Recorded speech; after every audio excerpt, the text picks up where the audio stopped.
87 si tatay. Ano pangalan? Juanito. Juanito. Kumpas. Kompas. Ah, kamag-anak ni sino ba tong kompas? May kompas din ako tinerapi, di ba? Pang ilang stroke, Nay? Pang ilang stroke niya? Pang ilan na? Isa, dalawa, tatlo? Ang una. Unang stroke sa 87? Hindi siya na-stroke ng una, pangalawa? Una na po. Siyang panguna. Ha? Unang stroke to. First stroke na po. Eh, kamusta naman? Kaya pang kumain? Kaya pang magsalita? Hindi siya salita. Nakakadilat. Nakakadilat ay? Anong nangyari sa mata? Ay, nakikita po kain po. Ah, bulag. Oo. Nako, ang stroke kasi pagka ganyan na may ano, parang hirap na silang mag-recover minsan. Pero kung malakas si tatay at mag-improve yung kanyang ano, yung kanyang katawan, mag-ano pa siya, makaka-recover naman. Kaya lang sa 87, minsan, di ba may lifespan tayo? O pag tinawag na tayo ni Lord, wala tayong magagawa, di ba? Pero gusto niyo siyang gumaling, gusto niyo pa siyang makalakad. Ilan taon na kayo, Nay? 74. Malakas pa, no? Eh, ginagawa ni tatay before, bakit siya na-stroke? Ewan ko. Manabaksak ba siya? Hindi naman. Nakaupo lang. Nakaupo lang siya palagi. Nakaupo lang nung nakatapos. Ah, may heart problem, cholesterol, o ano? Ano sabi ng doktor? Yung yun, walang cholesterol niya. Walang, yung nang high blood. Na high blood. Na high blood sa kakaupo. Hindi sa kao. Sa pagkain? Hindi. Basta bigla lang. Ganyan, ayan ang sign na sinasabi ni God na kapag may mga time na pagbibigyan tayo ng mga sakit dahil sa sobra tayong sipag ng kabataan, masipag ba yan ng kabataan? Kaya, kailangan pinagpre-rest din ng katawan habang nasa lupa pa. Ayusin natin si tatay para maganda ang katawan niya. O, di ba? Kung sakaling siya may kalakasan pa na pwede pang tumayo, makalakad, wala naman pong imposible, no? Basta na kay tatay kasi nasa mental po niya, nasa utak. Kumbaga, tutulungan lang natin siyang maiayos kung ano yung mabigat sa katawan niya, mag-flow. Hindi ba siya nahirapan huminga, no? Nakakapagsalita pa. Hindi maintindihan ng salita. Bulol na. Bumulol. Oo. Doon maganda, hindi pa na-stop. Medyo nakikita ko nga yung ugat sa bandang facial nerve niya sa may sentido. Oo, sa sentido medyo naghihingi ng tulong. Gusto ko mag-flow. May naipit pong mga ugat or may hemorrhage ba siya? Wala. Wala naman. Kasi nakaupo siyang ganun. Pero na-hospital po siya. Opo, in-hospital. Umahapon na po. Ilang araw po sa ospital? 1 week. 1 week din. Ang result ng mga kwan, yung stroke ba? Stroke. Stroke na. Oo. Walang blockage, walang hemorrhage, walang pagputok ng ugat. Sabi ng doktor, na-CT scan po. Oh, tapos? Kasi may natitingin ng dugo sa ulo. Naku. Tapos, pinadonda sa ICU. Oh, tapos? Tapos, pagka, nawala na. Oh. Isa ay pinauwi. Nawala na. Nawala na ang dugo. Nawala na agad. Yun ang sinabi ng doktor, kaya pinauwi. Pumasok ang blood niya doon sa loob. Ang stroke po, 7 years ang recovery kung hindi siya ma-second and third stroke po sa pagkaka-stroke niya first. Pero sa 87 plus 7 is 94. Blessing po kay Lord kapag umabot po siya ng ganong edad. Pero kung meron po siyang mga ipapamana sa inyo, iayos niyo na po yan.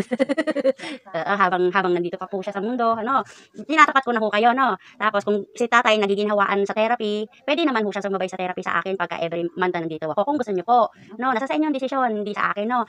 Magpapa-advise lang kayo. Tapos, ingatan lang po siya sa pagkain. Yung mga gulay-gulay na lang muna, tapos painumin niyo siya ng luya tanglad o luya-luya para sa mga ugat. Hindi po siya pwede magkape. Babawal po yan.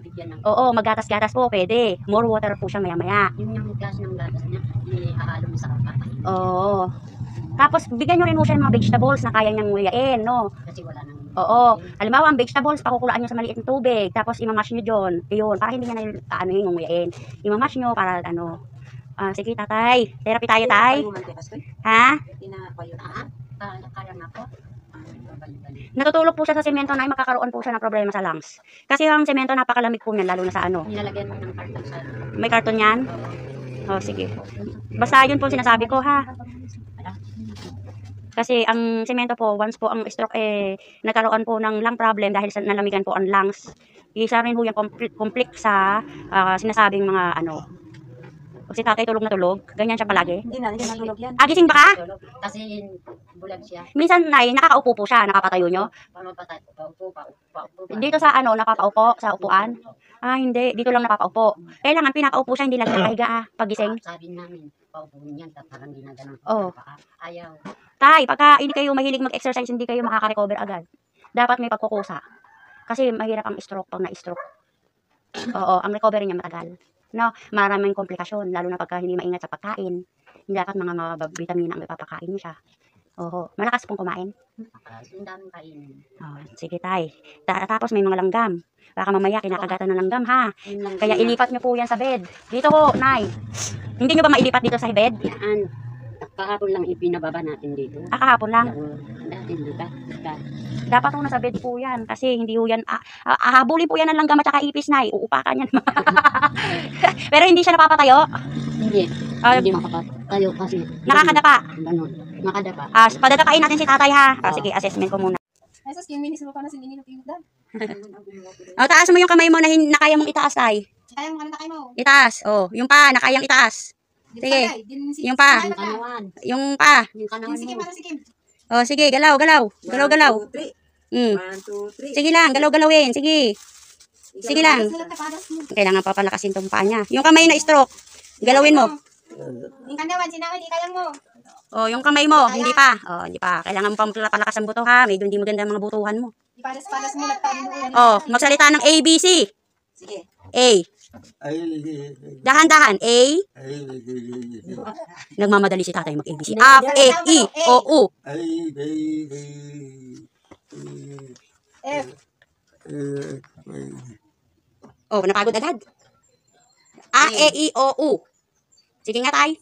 A, E, I, O, U. Gusto mo umupo? Diyan mo ka na Hindi tumugaw. ka nahihilo? Hindi ka nahihilo? Adi ka ka lumaw-lulaw? May. Meron? May. Ha? Anong may? Hindi. Ibaba mo yung paa mo pareha. Sige, baba. Iba ba, sige, may napipil ko. Para makaupo ka. Sasa. Sige, iurong mo yung paa mong stroke. Papunta dito, tay. Baba. Dito. Iwas mo ka na sa disco, may sige. Iwan. Sige, tay. Ikaw ang bumaba. Ibaba. Ibaba ang babang. Sige, tay. Galaw. Galaw. Ibaba mo to. Hila mo dito. Ganito, tay. Ang paghila. Yan. Sige. Galaw. Ikaw ang gumalaw. Baba mo. Sige, tay. Itulong nga yun doon. Di ba gusto mo umupo? Tanigin mo, itulong na sa tanawan. Tapos ay, may gandun lang. Sige, tay. Galaw. Galaw. Sige. Ganito. Yan. Urong. Urong. Sige. Utas.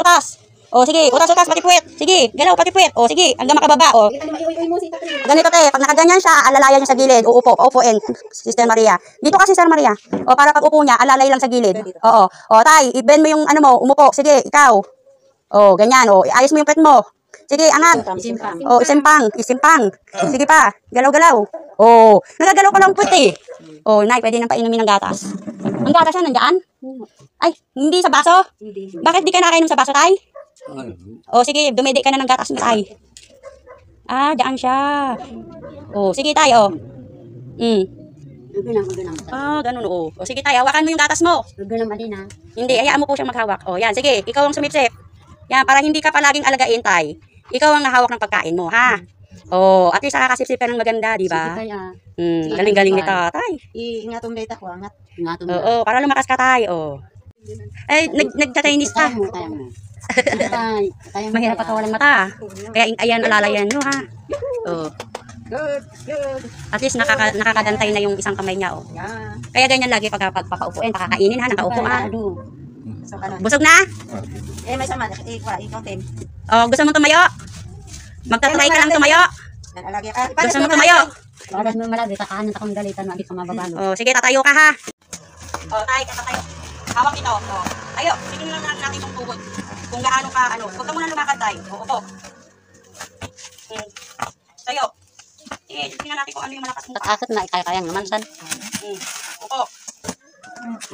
Hawak dito lagi, tay. Yan. Hawak lagi dito, tay. Laging pagka ikaw umuupo, tay, alalayan ng katawan, wag tutumba, ha?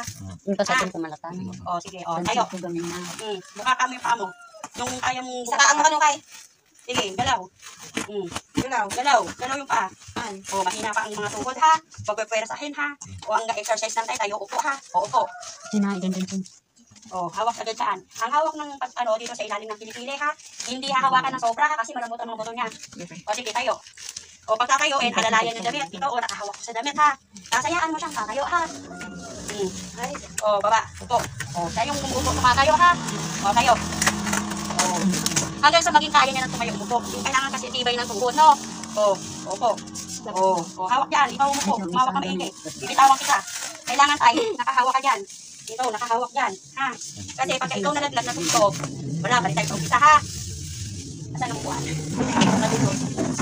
Ililipat kita sa upuan tayo, ha? Ang upuan nandito sa gilid, ha? Hawakan mo, oh, sige. Oh, tayo. Oh, sige. Igalaw ang isang pa, sige. Igalaw po. Sige. Oh, very good. Oh, opo. Oh, urong mo yung pet mo doon.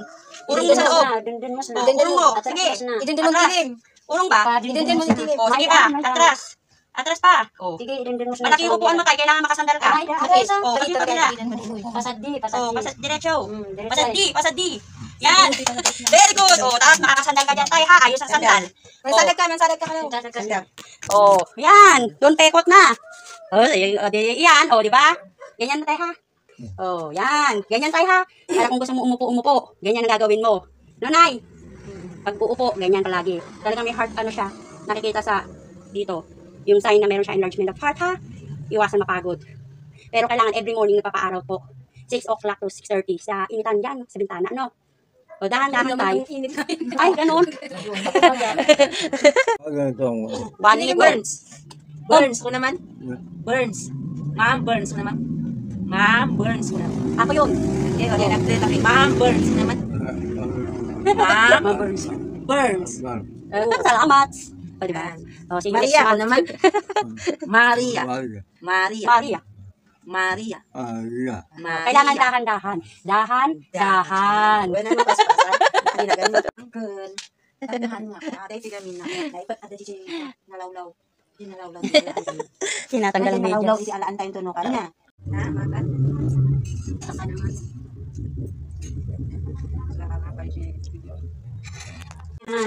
Nay, kaya mo. Kaya minsan usahan.